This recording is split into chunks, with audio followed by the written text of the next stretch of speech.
लोकसभा का शीत सत्र चल रहा था कि अचानक दो लोग दर्शक दीर्घा से लोकसभा में कूद गए। इन लोगों के पास केमिकल थे जो ये अपने जूतों में छुपा कर लाए थे। ये लोग उस केमिकल को स्प्रे करने लगे जिससे धुआं भी निकल रहा था। हालांकि ये चीज़ क्या थी इसका अभी तक पता नहीं चल सका है। रिपोर्ट के मुताबिक कांग्रेस सांसद गुरजीत औजला ने एक शख्स को पकड़ने की कोशिश की जिसकी वजह से उनके हाथों में भी केमिकल लग गया। सुरक्षाकर्मियों ने इन दोनों को हिरासत में ले लिया है और इनके मोटिव का पता किया जा रहा है। इस प्रकरण की वजह से लोकसभा की कार्यवाही को दोपहर 2 बजे तक के लिए स्थगित कर दिया गया। ये लोग लोकसभा में दर्शक दीर्घा से उस वक्त कूदे जब पश्चिम बंगाल से बीजेपी सांसद खानेन मुर्मू बोल रहे थे। कांग्रेस सांसद अधीर रंजन चौधरी ने बताया है कि दो लोग दर्शक दीर्घा में कूदे थे जिन्होंने कुछ फेंका था। इसमें से गैस निकल रही थी। इससे पहले आज सुबह ही संसद भवन के पास ट्रांसपोर्ट भवन के सामने महिला और एक पुरुष ने नारेबाजी करते हुए टीयर स्मॉग छोड़ा और कहा कि उनकी बात नहीं सुनी जा रही। इन दोनों ने पहले पटाखे भी फोड़े थे और उसके बाद नारेबाजी भी की थी। चलिए अब आपको ये बताते हैं कि वो दर्शक दीर्घा क्या होती है जहां से ये दोनों लोग लोकसभा में कूदे। दरअसल संसद की कार्यवाही देखने के लिए देश भर से लोग संसद भवन पहुंचते हैं।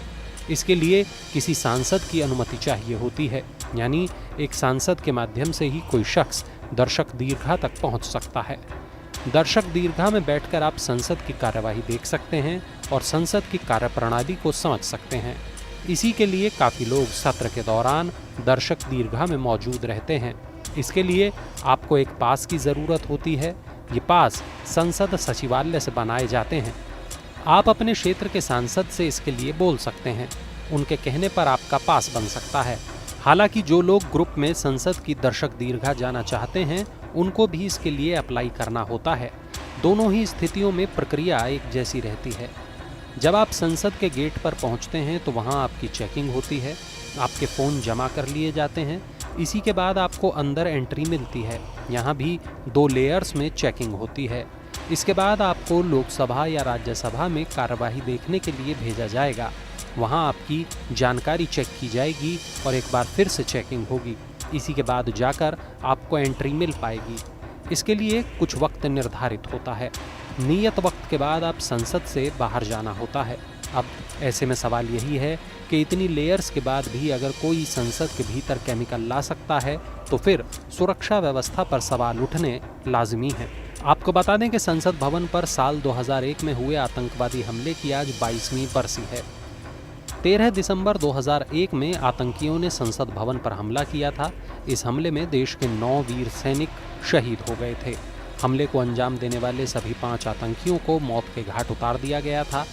संसद हमले की बरसी के मौके पर आज संसद के शीत सत्र के 8वें दिन पीएम नरेंद्र मोदी सुबह सुबह संसद भवन पहुंच गए थे। यहाँ उन्होंने शहीदों को श्रद्धांजलि दी। पीएम मोदी के साथ केंद्रीय गृह मंत्री अमित शाह, उपराष्ट्रपति जगदीप धनखड़, लोकसभा स्पीकर ओम बिरला और भाजपा अध्यक्ष जेपी नड्डा भी मौजूद रहे। इस मौके पर शहीदों के परिवारजन भी मौजूद थे। श्रद्धांजलि अर्पित करने के बाद पीएम मोदी ने शहीदों के परिवार वालों से मुलाकात की और उनका हालचाल जाना।